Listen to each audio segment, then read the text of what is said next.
how have I used sim racing to help me in real life racing? And I've used it for a couple different reasons, and for me, it's been pretty valuable. But again, it's not a silver bullet. It doesn't solve all the problems. It's not just magic, right?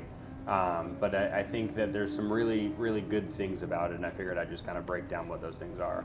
So number one is it allows you to know which way the track goes, which I don't know about you guys, but I'm not the kind of driver that can get behind the wheel and all of a sudden put down a super quick lap just after three or four laps. Like it's not who I am. I'm a little bit more technical around the data, and I don't really have as much of a distinguished feel of the car just because I don't have as many laps and as much seat time. So I use the sim to supplement that. So essentially I do hundreds of laps before each race just to make sure that one, I know the optimal line around the track. I feel pretty comfortable about where the grip limit is, which kind of brings me into my second point, which is you can drive hard on this sim right away with zero repercussions, right? Like you can hit the reset button pretty quick and easy.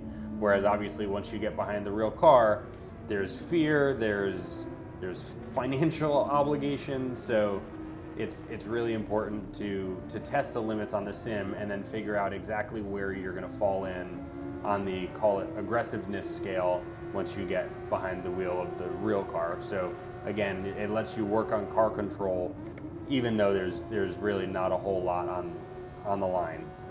And then the last piece is I think racecraft is hugely undervalued with sim racing. I think that, again, once you get into a real racing battle, knowing exactly what to do without having done this your whole life or being in go-karts and exactly knowing, again, how to complete a pass, sim racing has done just that for me and then some, which is where I can really practice, not so much with AI in my personal opinion, but with real life drivers and actually play that game of high speed chess and try and outsmart them a little bit and make them mess up and make some errors. So anyway, thanks for listening as I spin out. Hope you enjoyed and follow along for more.